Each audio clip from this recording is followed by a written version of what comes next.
दोस्तों, बीएमसी चुनाव का आखिरी नतीजा जो आया उसने दोनों ही गठबंधनों को टेंशन में डाल दिया है। हालत जानते हैं क्या हो रही है? जहां एक तरफ ओवैसी के समर्थन में उनके समर्थक रात में ही पतंग उड़ाने लगे, जश्न मनाया जाने लगा, तो एक वक्त में महाराष्ट्र के मुख्यमंत्री और मौजूदा उप मुख्यमंत्री ये कहने लगे कि एआईएमआईएम की जीत देश के लिए खतरा है। जी हां, सोचिए, एक पॉलिटिकल पार्टी चुनाव जीतती है तो उसे देश के लिए खतरा बता दिया जाता है, और अगर खुद जीतते हैं तो बताया जाता है कि राष्ट्रवाद है। आज आपको दिखाने जा रहा हूं, कल तक जो डेटा था वो पलट गया है और बड़ी जीत एआईएमआईएम की है। किंग मेकर, जी हां, असदुद्दीन ओवैसी किंग मेकर बने हैं। ये खबर हमने बहुत पहले आपको दिखाई थी कि बीएमसी के चुनाव में करिश्मा होगा, चमत्कार होगा, और वो हुआ।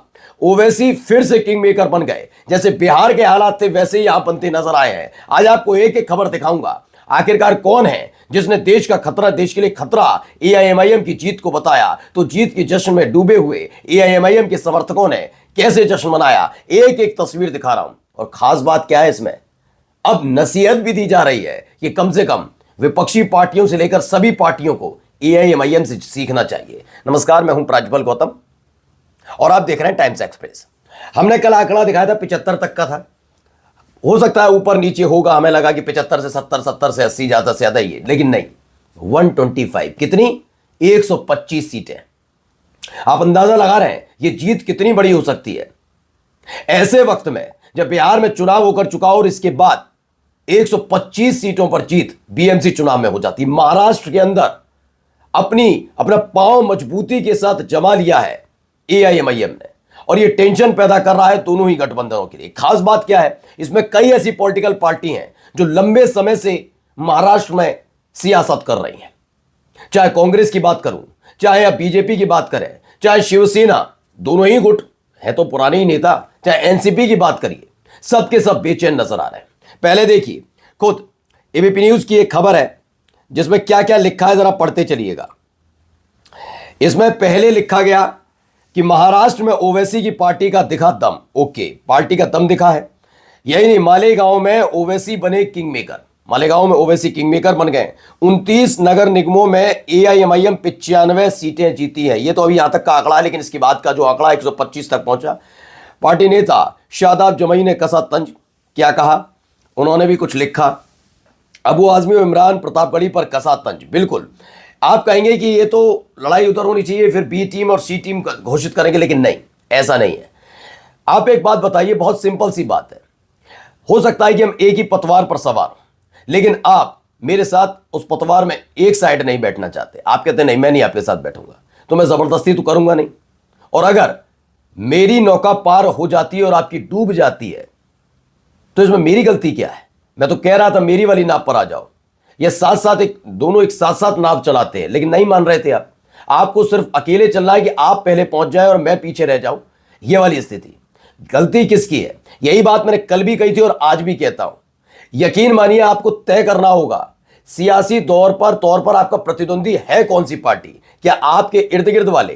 क्योंकि जब उत्तर प्रदेश में जाते हैं तो समाजवादी पार्टी के साथ भी जंग करने के लिए तैयार रहते हैं। बिहार में जाएंगे तो आरजेडी को छोटा भाई बनाकर रखना चाहते होंगे।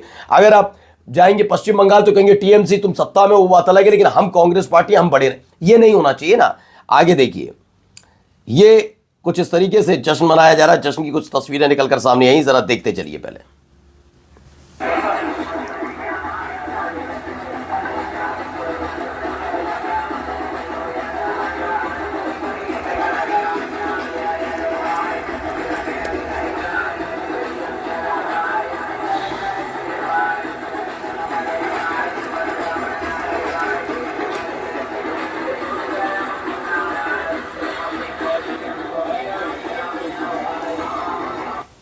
तो बीएमसी चुनाव में एआईएमआईएम पार्टी की ऐतिहासिक जीत के बाद पूरे महाराष्ट्र में जश्न का माहौल है। ये जीत के जश्न का नजारा ही नहीं बल्कि असदुद्दीन ओवैसी पर लोगों का भरोसा भी है, ये दावा किया जा रहा है। अलग अलग जगह से निकली हुई खबरें हैं, अभी तो और भी दिखाऊंगा। पहले ये भी देखिए, क्योंकि इसमें भी म्यूजिक है, इसलिए म्यूजिक ये देखिए। कुछ इस तरीके से खुशी मनाई जा रही है, जश्न मनाया जा रहा है।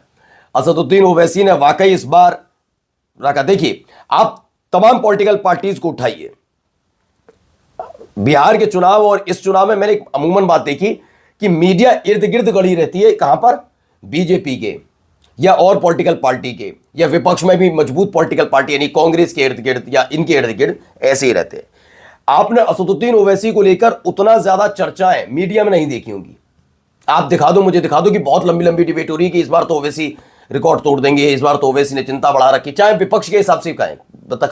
इतनी डिबेट होती है? कुछ होती है बात? नहीं। ये साइलेंट वोटर्स हैं, मैं फिर बता रहा हूं। हो सकता है आपका वोटर कैमरे के सामने खड़े होकर बड़ी बड़ी बातें कर जाता हो, लेकिन क्या वो वोट आपको कास्ट करता पता नहीं। लेकिन जो कैमरे के सामने नहीं बोल रहा, वो आकर क्या कर देता है, आपने बिहार में भी देख लिया और बीएमसी चुनाव में भी। मैं यहां पर बीजेपी की गलती कतई नहीं मानता। मैंने कल भी एग्जांपल दिया था और आज भी बताता हूं।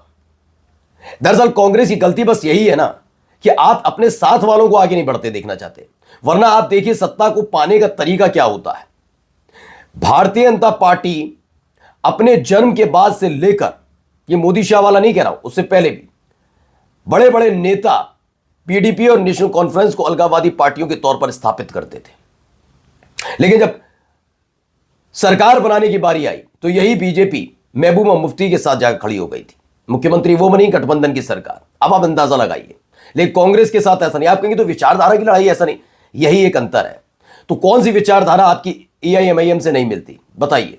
क्या आप मुसलमानों को पसंद नहीं करते? कौन सी ऐसी बात है जो असदुद्दीन ओवैसी कहते हैं जो आपको पसंद नहीं आती? एक बताइए तो सही, कहिए कि ये वाली बात पसंद नहीं आती। कौन सी बात पसंद नहीं आती? क्या ओवैसी ने कभी, असदुद्दीन ओवैसी ने कभी हिंदुओं के बारे में कुछ गलत बोला? हमारे देवी देवताओं के लिए, हमारे धार्मिक स्थलों के बारे में गलत बोला? नहीं। दरअसल आपकी दिक्कत कभी ओवैसी से थी नहीं। आपकी दिक्कत यह है कि एआईएमआईएम अगर आपकी टक्कर में आकर खड़ी हो गई, आपके साथ रहने की वजह से अगर उसने स्थापित कर लिया अपने को कुछ राज्यों में, तो कल वो चुनौती ना बन जाए। इसीलिए सिर्फ इसलिए आपने बीजेपी से ज्यादा फोकस इन पर किया। देखिए एक और जीत की जश्न की तस्वीर पहले देख लीजिए, कैसे जश्न मनाया जा रहा है।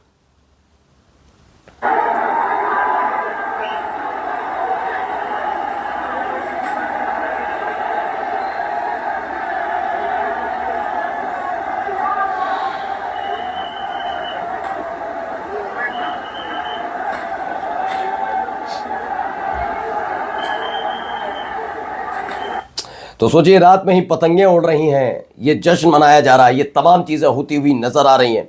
और ये सब कुछ कहां हो रहा है?